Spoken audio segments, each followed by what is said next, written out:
With the new year well underway, and given the recent snowstorm, Warwick has been busy. but if any community knows how to come together in the face of the cold, it's Warwick Valley High School. We'll be right back with Wildcat News.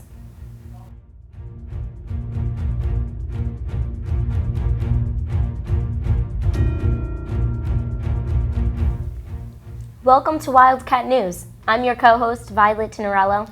And I'm also your co-host, Jack Keenan. The history of Warwick is intertwined with farm life. Our Belleville Farm and Ice Cream Shop is a highlight of the town. Aside from the farms, Warwick loves dairy products and creating them. Warwick Valley High School offers a massive catalog of elective classes with incredibly knowledgeable instructors. Some classes focus on advancing academically, while others prepare you for life after school. Miss Baker's Land, Food, and People class combines learning with hands-on experience. Students learn where their food comes from and is then taught culinary skills to cook with the food. Certain units will have the students make the food from scratch. Miss Baker even shows the kids documentaries and videos on how the milk is extracted from the cows, explaining the full process of farm to table. So the Land, Food, People classes have been learning about dairy products. We've learned about different breeds of dairy cows, how they're raised, what has to happen on the farm in order to make sure that milk is safe, and then all the different products that it gets made into. So we can have just plain old regular milk, which we put into the hot cocoa. You can use the cream from the milk to whip it up and make whipped cream. And then if you keep whipping whipped cream, that turns into butter.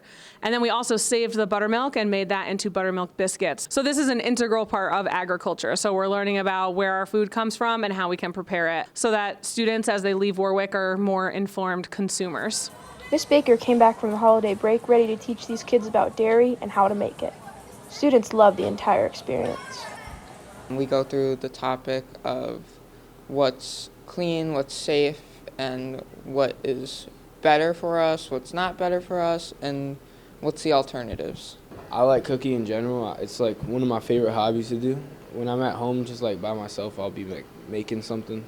We were learning about dairy products, for example, making butter, making whipped cream and everything. It was really fun, mostly because I made it with my friends, but it was also like trying something new as well. With the fun element of cooking and the informative nature of the lessons, this class is a highly sought-after course, available for every grade level. If you want to learn how to make these dairy products and so much more, enroll in Miss Baker's Land, Food, and People class. For Warwick Valley Television, I'm Samantha Diltz. You can join Land, Food, and People for a semester at any grade. There are so many options for cleaner eating, and our school is teaching it the right way. At Warwick, we have many opportunities for students to compete outside athletics. Teachers are always coming up with new ideas for students to think outside the box. Mr. Reiser had a great idea on how to do this. Before the break, students here at Warwick Valley High School competed in the massively entertaining first annual cardboard boat race. But what you didn't see at home was the weeks of preparation that went into making those boats float.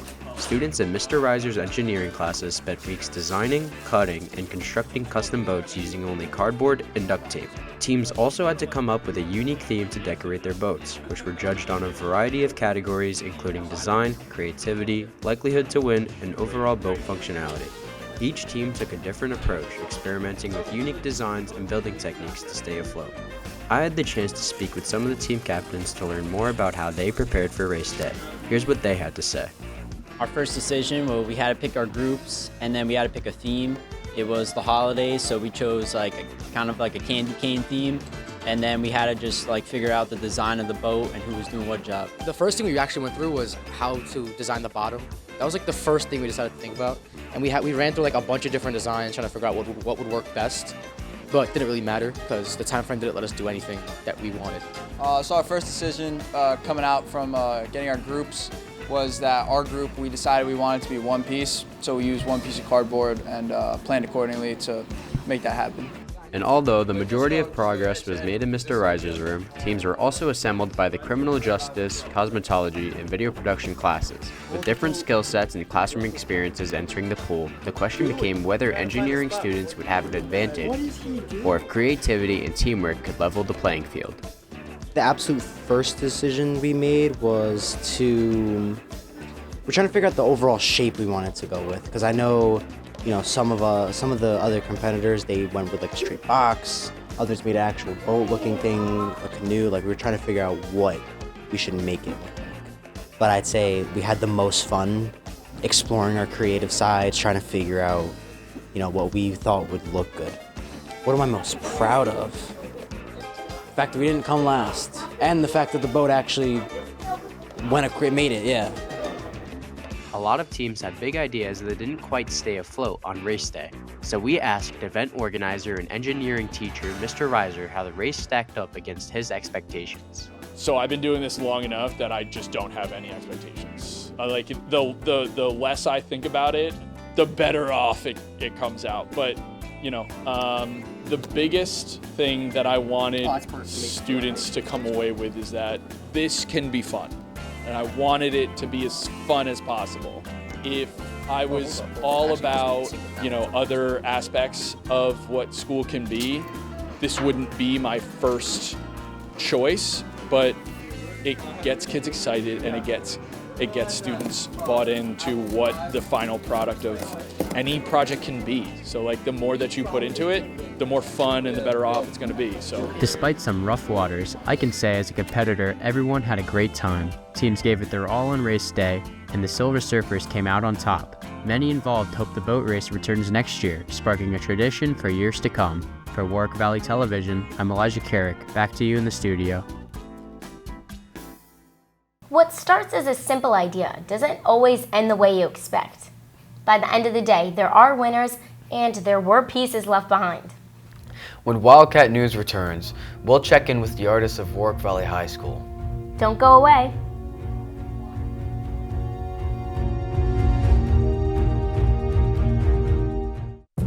I just don't get it.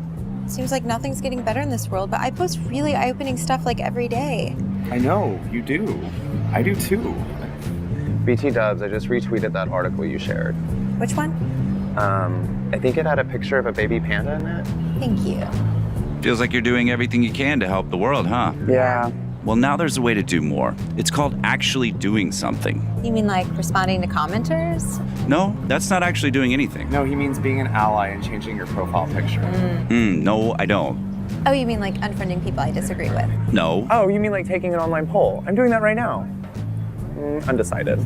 No, that's not what are you talking about then? I'm talking about, you're not even listening. I'm sorry, I'm signing this online petition and that's actually doing something. So. Not exactly, no, that's not. So is this a hashtag thing or is there an app for this? What? No, you just have to actually do something. What the Oh, wasn't that article amazing? I didn't actually finish it. Oh, I didn't read it, I just meant the headline. It was whoa. Totally. Welcome back to Wildcat News. I'm Violet Tenorello. And I'm Jack Keenan. Going out and performing is the ultimate payoff.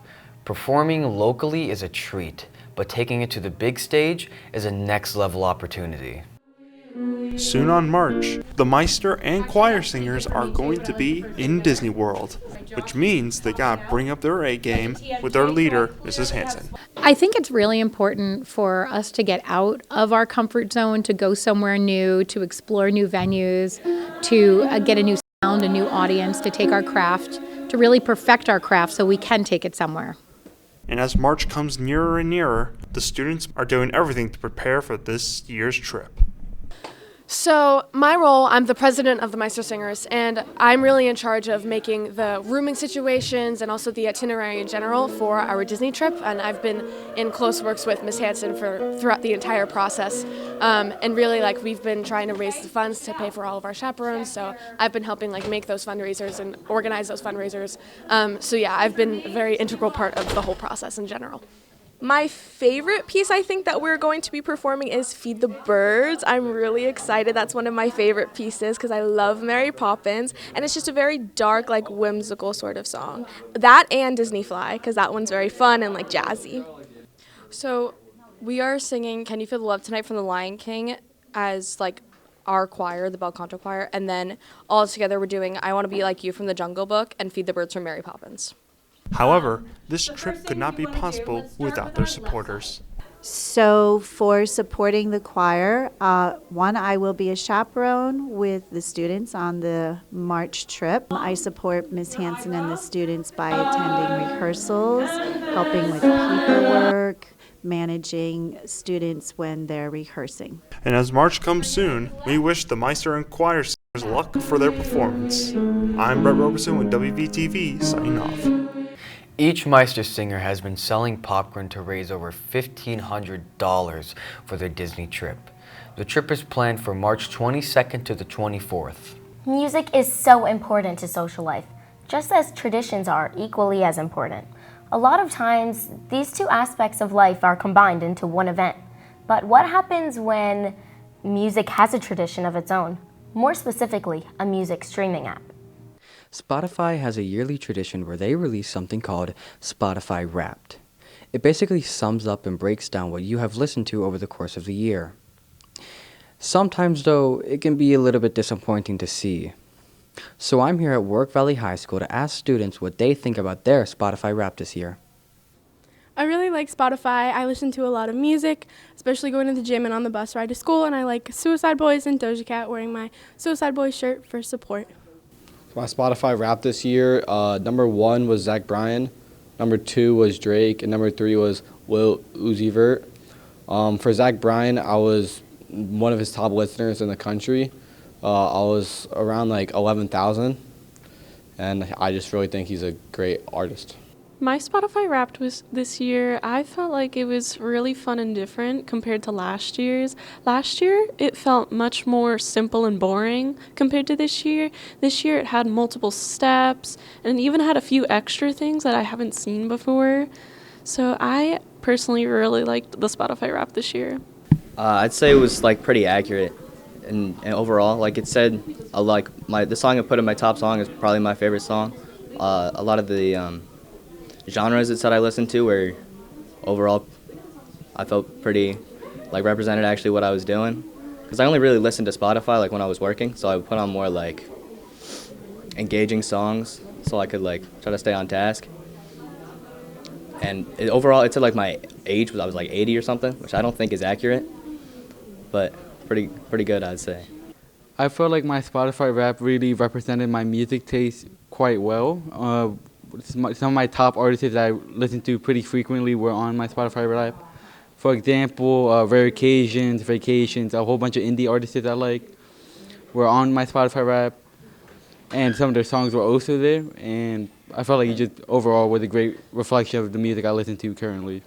I personally really enjoyed my Spotify Wrapped. I mean, I have a lot of top artists, and I was surprised who ended up being on top because I listened to the Smiths and Malcolm Todd a lot, but it ended up being Malcolm Todd, and my top song was Comfort Me by him, and I love that song so much, and it's just like so perfect. And I really like the age that you get. I think that's such a cool feature that Spotify added, and I think they should continue going on with that sort of thing in the future. Looks like Spotify made a hit this year with their new additions. Seems like most people are happy with their Spotify Wraps this year, with a few exceptions. For WVTV, I'm Jack Keenan. With 713 million monthly active users, Spotify is the most popular music streaming platform, making Spotify Wrapped a tradition that only helped the platform grow even more. As we are preparing for 2026, it is always healthy to find a way to escape the daily hustle and bustle. For some, that may be watching TV, going to see a movie, or even treating yourself to live entertainment into the city that never sleeps. With the new year just starting, I'm here asking voice instructor and performer Noreen Hansen her thoughts on the constantly evolving Broadway and what it might have in store this year. So I'm looking forward to the new year, to what kind of things they have in store, and to see what's going to happen in the upcoming season. Let's see what her hopes are for this Broadway season, whether she favors musical with a modern twist or the classics. I enjoy both the classic and the modern musicals. I would like to see less movie adaptations because I would like new ideas instead of just something I can watch on Netflix. So far, there are quite a few shows that have been announced for 2026. There's nothing I'm terribly excited for this season, though I would like to see how they adapt Cats to the Jellicle Ball, a little more modern. It's not my favorite musical, but I think it could be kind of cool. It is interesting to think about the possibilities with this modern wave in the theater community. and to see how Broadway will be balancing tradition with innovation moving forward. Broadway has been evolving over the time. We sing differently now than they did before. And sets have made a huge change with going almost totally digital, keeping the nuances of your classic musicals with the twist of modern set design. I'm so glad we got to hear experts' thoughts on this. It's so exciting to see how Broadway keeps continuing to grow and evolve. I'm so excited to see what this year brings to the stage. I'm Violet Tinarello, back to you at the studio, and Happy New Year. So far, around 7 new productions are being announced to open in 2026. Broadway typically opens around 30 new shows a year, combining fresh new works and revivals. We all have outlets where we can express ourselves. Every new year, we strive to better our habits and improve our lives. Creativity is one of those outlets that you can use to always help you learn something new from it. With the beginning of the new year, people are attempting to try an assortment of new things, so I'm out in Warwick Valley High School asking, what's their creative goals for the new year? So my goal for the new year is to create a fashion magazine with all the clothes that I make myself, and also to build my creative portfolio for college. My creative goals for this year, that I am consistently creating new ones for myself, is that I would like to use social media to be thinking about new art materials, new art mediums that I can incorporate into my ceramics. And then I will model that in my classroom so that my students can see that I am a lifelong learner and they too can be inspired to continue to create new goals and new work. Let's be clear here. For the 2026 year, I don't need any improvements, but if I did have to pick one thing, I guess it would be working on my art portfolio because I do intend on going to art college. My creative goal this year has been my continued creative goal for 2 years now, but this is going to be the year we're going to get it done. My creative goal is to illustrate a book, a children's book that my dad wrote, so we can do it together, and I really want to finish it. So my creative goals for 2026 is to continue to learn and take additional classes to get my master's plus 30. So as somebody who's trying to delve deeper into illustration, it's really frustrating sometimes when you have a vision in your head but you're not able to express it correctly. So my goal for the new year is to sharpen up on my foundational and technical skills using charcoal and like studying anatomy and stuff, so I can finally bring my visions to life. Now we know that while some wish to increase their basic abilities and skills, others wish to pick up a new skill altogether. I'm Felicia Gambino with WVTV, back to you in the studio. Whether your goal is to adopt healthier habits or expand your creative horizons, happy people are proven to be more productive and creative. When we return, we'll be looking into the brains and brawn of Warwick Valley High School. Don't go away.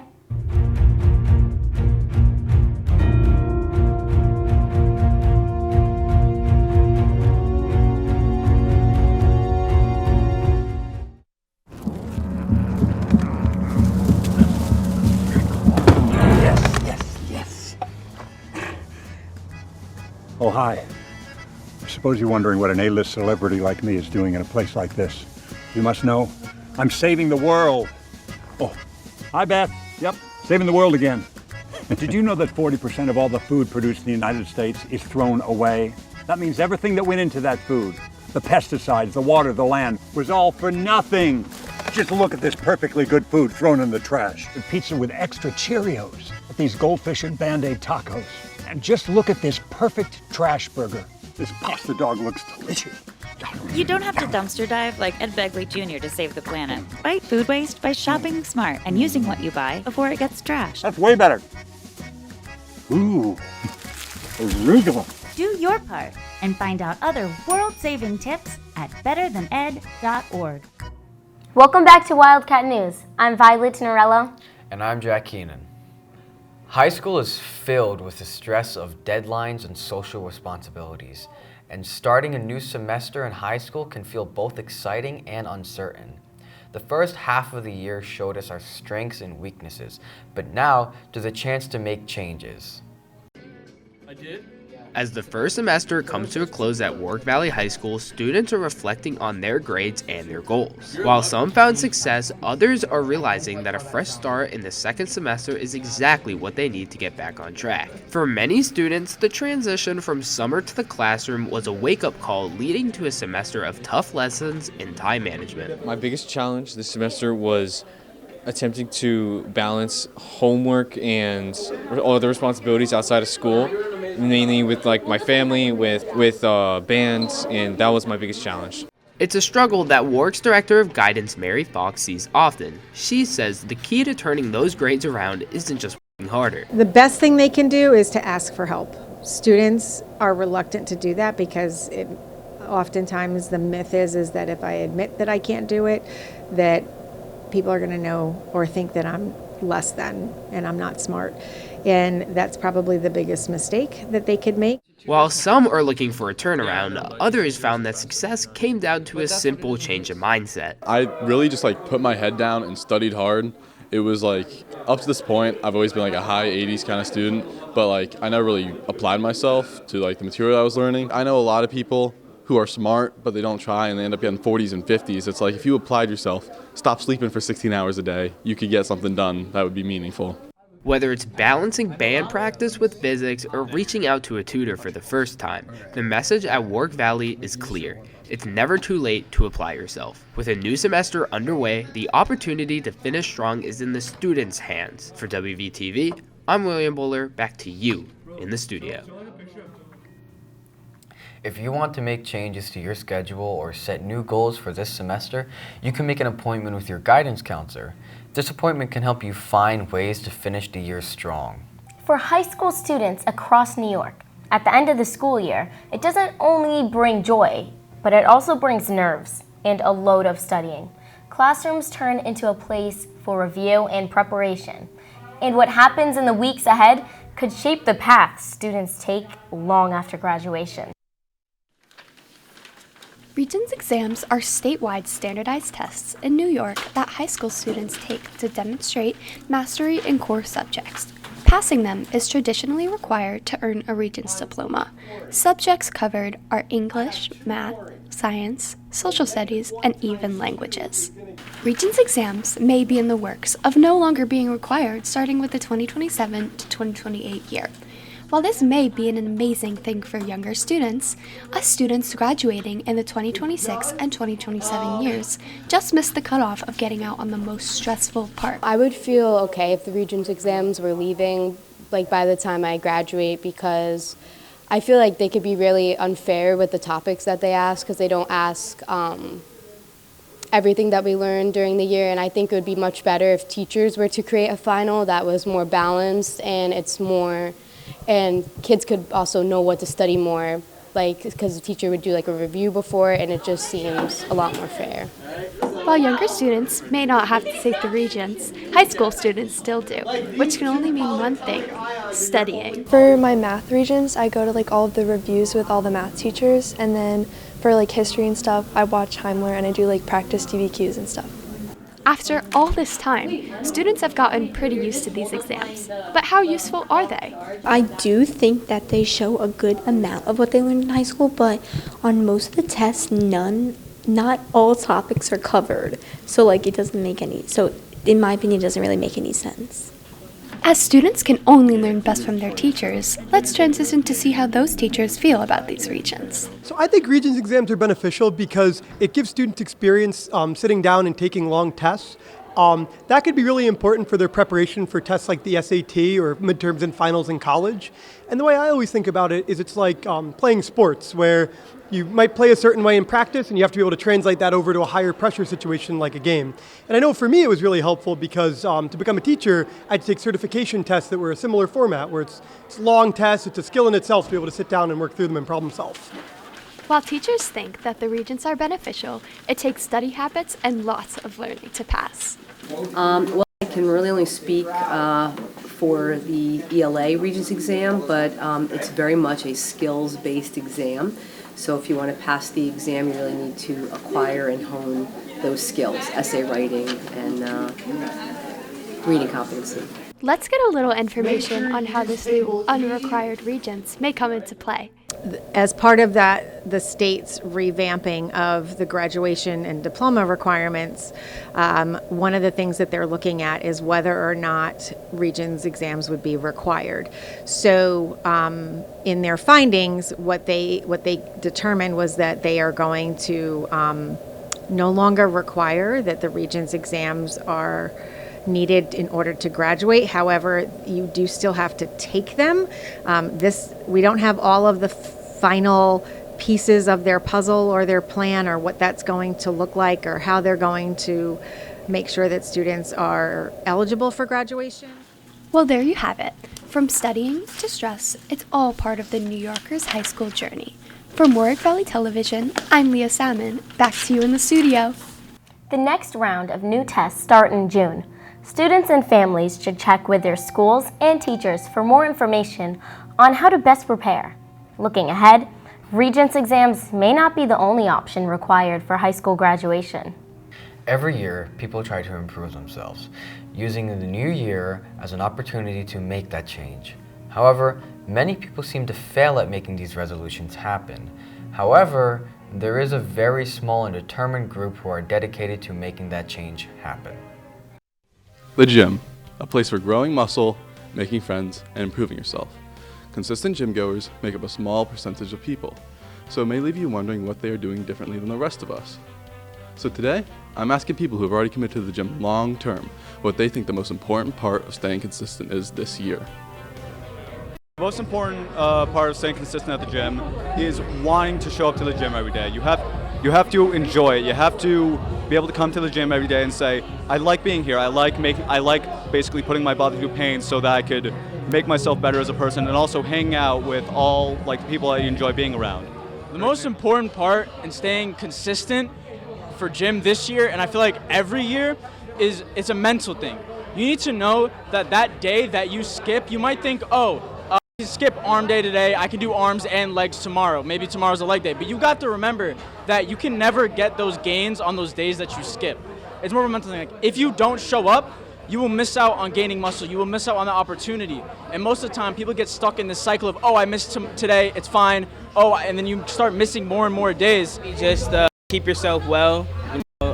Make sure nothing gets in your way while you're in the gym.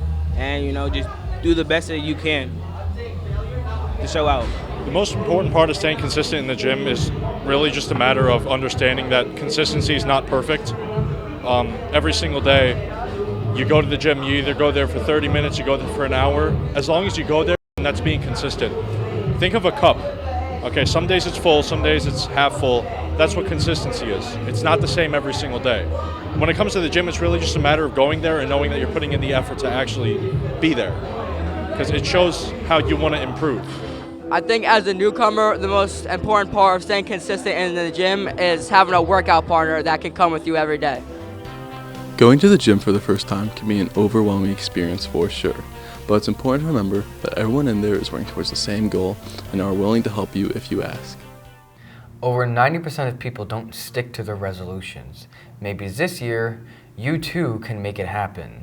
Your goal doesn't have to be fitness related, and it doesn't have to be a life-altering goal. Small changes can have massive effects later down the road.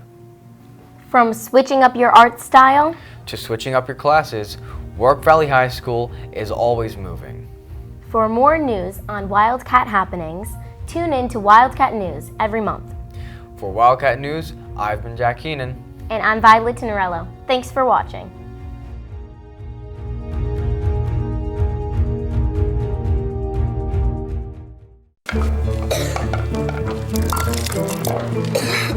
I want some more. What's he doing? But he can't. Look at him. It's just not done. Please, sir, I want some more. More? More? More? Please, sir. He has asked for more! Thank you. What? Well, he did say please. Sir? Yes, he did. And thank you. Yeah, and thank you. You're a wonderful boy. A delightful boy. Please, and thank you. Pass it on. Thank you.